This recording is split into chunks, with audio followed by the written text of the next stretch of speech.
বিয়ে বাড়িতে মোমোজির মোমো খেতে স্বয়ং কোণে এসে হাজির হলো। এর থেকে বড় পাওনা আমাদের কাছে আর কি হবে বলুন। পেন্নাম জনগণ, আমি জয়ন্ত, বসিরহাট শহরে আমি একটা ছোট্ট মোমো ক্যাফে চালাই। আজ এই দুজন মানুষের বিয়ে উপলক্ষে মোমোজিতে 2,500 পিস মোমোর অর্ডার আসে, তারই বাজার করতে বেরিয়ে পড়েছি। সকাল সকাল সবজি বাজার, মাংস, মুদিখানা করে ফিরে এলাম বাড়িতে। তারপর আর কি, পেট পুজো সেরে লেগে পড়লাম যুদ্ধে।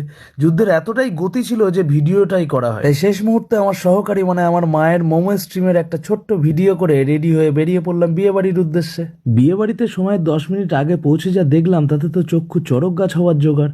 বিয়ে বাড়ি পুরো ফাঁকা। 2,500 মোমো তাহলে খাবে কে? তারপর বুঝলাম আমরা তো অনেক আগে পৌঁছে গেছি, লোকজন তো পরে আসবে।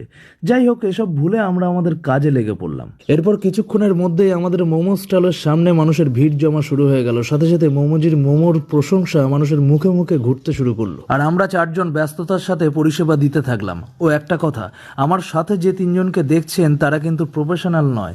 এরা 3 জনই আমার খুব কাছের মানুষ, তাই ওই দিন আমার রিকোয়েস্টেই ওখানে গিয়েছিল। যাই হোক, নিজেদের মোমোর প্রশংসা শুনতে শুনতে একটা ইচ্ছে খুব করছিল যে যার বিয়েতে আমরা আজ এসেছি সে যদি আমাদের মোমোজির মোমো একটু টেস্ট করতো তাহলে আমাদের খুব ভালো লাগতো। তার দাদাকে একবার বলেও ছিলাম, কিন্তু তার ব্যস্ততার জন্য হয়ে ওঠেনি।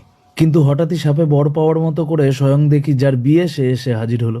তাকে নিজের হাতে মোমো দিতে পেরে এত ভালো লাগছিল কি বলবো। যাই হোক, 16 কলা পূর্ণ হওয়ার পর আমরা আমাদের মালপত্র গুছিয়ে বেরিয়ে পড়লাম। কিন্তু একটা কথা না বললে খুব খারাপ হবে, সেটা হলো যার জন্য আজকের এই অর্ডারটা পাওয়া, সে হলো মৃন্ময়দা। দাদাকে অনেক অনেক ধন্যবাদ মোমোজিকে এত বড় একটা অর্ডার দেওয়ার জন্য, বা মোমোজির ওপর এতটা ভরসা করার জন্য। আজকের মতো টাটা, দেখা হচ্ছে পরের ব্লগে।